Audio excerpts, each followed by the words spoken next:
Yo, it's Purposefully, and I gotta get something off my chest. The One Piece card game has been an absolute smash hit for Bandai for both players and collectors alike worldwide, appealing to thousands, and it doesn't seem to be slowing down anytime soon. What I find interesting is that there are plenty of players who actually know nothing about One Piece at all, and that's perfectly fine, but as someone who's come from the anime and the manga, there's such an iceberg. Wait, no, not that iceberg. There is such an iceberg of lore that's actually cleverly integrated into the card game's design that I feel like you just miss out on if you don't even know what to look for. So I want to make this top 10 to detail some of my favorites, and I'll probably make a part 2 to this because there's actually a decent amount of good examples. Obligatory, huge spoiler warning here, but if you already played the card game, you've already spoiled yourself a ton, so I don't think it matters. And if you do know the lore, then I want to know your favorite card that is related to the story in any way. With that, let's get started. Kicking us off at number 1 is Buggy, the Star Clown. This list is in no order, but I couldn't put the GOAT in any other place but number 1. His power and bravery speaks for itself when he has Mihawk and Crocodile, some of the strongest pirates in the entire world, as just his henchmen. It's crazy. Obviously, Buggy's going to have a strong card, but what's up with this first line of text where he can't be KO'd by battle by / attribute characters or leaders? Well, actually, this is thanks to the Bada Bada no Mi, which allows his body to be split into pieces and reassembled at will, meaning that he is immune from anyone who uses a blade. No wonder Mihawk works underneath him. Common Buggy W. Moving on to number 2, we have Enel. Now this guy is extremely difficult to deal with, both in the card game, but also in the manga. He has the Goro Goro no Mi, which means that he can create, control, and even become lightning. And yes, it's as strong as it sounds. He's one of the first villains introduced in the series, so the Straw Hats had really no way of beating him, except for one weakness, which is actually outlined in his card text. 7 cost 7k Rush Enel has the ability to protect itself from KO, but if Monkey D. Luffy's on the field, it's negated. Well, usually Enel just blasts away his opponents with lightning, GG, but Luffy is immune to lightning because he's made out of rubber, which insulates it, and it led to one of the biggest memes in early One Piece, this Enel face when he realizes he's met his perfect counter. I love how they incorporated this moment into his card. Uh-oh, based alert. For number 3, we have Edward Newgate, aka Whitebeard. He was known, God rest his soul, as the strongest man in the world, and that is thanks in part because of the Gura Gura no Mi, which means he was able to create quakes / tremors with his devil fruit, basically making shockwaves that resembled the destructive powers of an earthquake. We actually never get to see much of what he was like in his prime. In his first appearance in the manga and anime, he's on ventilators, he's being occupied by nurses, he's sick, but he's still the strongest pirate in the world, which is so cool and is reflected perfectly in his leader. It was the first 6k leader ever introduced into the game, with a very unique effect that at the end of his turn, he would take his own life. This is just so symbolic of him being this absolute beast when he's battling, but he is actively dying while he's doing so. At number 4, we have a fan favorite character in Trafalgar D. Law. Now, this guy got a lot of simps, but for good reason. He just has one of the most broken fruits in the entire series called the OP no Mi. This doesn't stand for overpowered, although it definitely is. It actually stands for operation. He creates a room around him, basically like a sphere, where anything within it, he can freely remodify, disassemble, reassemble, rearrange, anything, anyone within it, teleport. And that's just like one aspect of how good his power is. It just goes beyond words. The OPO1 leader did a really good job of playing with, you have a card that you bounce to your hand and then playing another one, kind of cheating characters out. But a lot of them actually do that to different degrees, and even play with ripping cards out of your opponent's hand, maybe bottom decking one of your opponent's characters to play one from your hand, taking away one of their lives, restanding your character. There's just so much good operation flavor here. Alright chat, let's finally get some female representation here. We'll talk about Boa Hancock, one of the 7 warlords of the sea, and canonically the most beautiful woman in the entire world of One Piece. She has the Meru Meru no Mi, which is a Medusa-inspired effect where she can turn anyone into stone just as long as they're attracted to her, which is the entire world. This is reflected in her card design where she can make one character not be able to attack next turn, except for Monkey D. Luffy. I feel like I saw that before.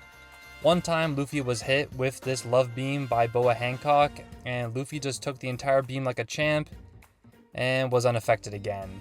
Luffy essentially is the most asexual character in the entire show, so it became kind of a recurring comedic gag that Boa Hancock is the one to fall in love with him, the one person who doesn't care. I mean, look at this guy, he really doesn't care. At number 6, we have the former Chief Warden of Impel Down, Magellan.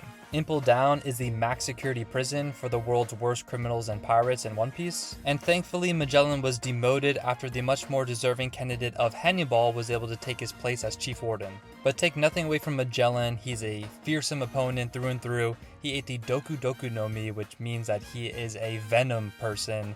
That is very scary to face, especially if you use close range physical attacks, because if you touch him, you're getting poisoned. And that's what Magellan's card does. On play, he toxifies the Dawn curve. And then if your opponent tries to KO him in any way, they have to Dawn -2, which is absolutely horrible in the early game. If you do that, you'll probably end up like Luffy here, so it's better to just not touch him, which is perfectly fitting for the man with the Venom fruit. We are now over halfway through our list, and I just wanted to say to all those who are still watching, please consider subscribing for more One Piece card game content. Now let's continue. Coming in at number 7, we have Fujitora, aka Isho. He is one of the newer admirals that was introduced post time skip. He's a pretty goofy guy, looks very harmless until you realize that he has the Zushi no Mi, which means he can control gravity. I mean, look at Zoro here. One of the strongest characters is getting absolutely blasted by this effect. I mean, controlling gravity, that is not even limited to just around him, that also includes things in orbit. Look at Isho here summoning a freaking asteroid onto his enemies. This power was cleverly integrated in 2 ways. On his leader, Dawn 1, on your turn, all your opponent's characters get -1 their cost. On the 8 cost Black Isho, if you put a Dawn in them, then they get -3 cost. This is sort of mimicking the effect of a gravitational force pulling down the cost of your enemy's characters, which is pretty cool. Moving on to number 8, we have Charlotte Linlin, aka Big Mom. She was once a part of the 4 Emperors and has the Soru no Mi, which is the fruit that allows the user to manipulate souls. This grants her a lot of insane abilities, but we'll be focusing on Soul Pocus. This is when she posits to her enemy X or life, and if the opponent shows any sign of fear, then she can rip out their soul, basically killing them instantly if she wants to. This is exactly what is being represented on the event card Soul Pocus, where you're forced to either trash your own life or give your opponent a life, which is a terrible choice to make. The 7 cost 8k Charlotte Linlin does the same exact thing, and the 6 cost 7k Linlin has a very similar effect but a different conundrum.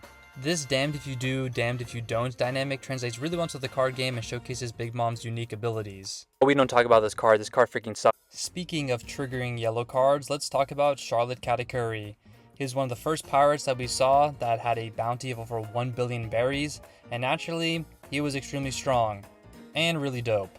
His leader card has proven itself to be equally as good, but what does the effect actually tell us about his abilities in the manga? Katakuri's devil fruit is the Mochi no Mi, and he literally just transforms, creates, and controls mochi. It's really strong, but it doesn't tell us anything about Katakuri's leader effect, which looks at yours or your opponent's life cards. Well, Katakuri had one gigantic advantage, and that is being able to see into the future with observation haki. I can't even begin to explain what haki is, but think of it as like a spiritual energy, and when focused, you can glimpse into the future, and he was able to dodge all Luffy's attacks. So although I hate this leader, I have to admit it is pretty cool that it ties in with the introduction of Future Sight. Finally, to close us out, we have Monkey D. Luffy himself.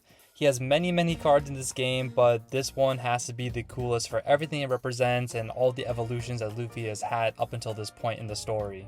Now, Luffy is famous for having the Gumu no Mi, which makes him a rubber man, and he's able to use that ability very creatively throughout the series to come up with new ways to defeat his opponents and get stronger. Thus far in the story, this is all that Luffy needed until he came face to face with a real emperor, Kaido, and the battle at Wano tested Luffy to new heights never before seen. It feels wrong to glaze over so many details, but essentially Luffy dies, his heart stops beating completely, and that's when the drums of liberation kicked in, his heart restarts, and his devil fruit awakens. It's not just the Gumu no Mi, but actually this whole time it was the Hito no Mi model Nika.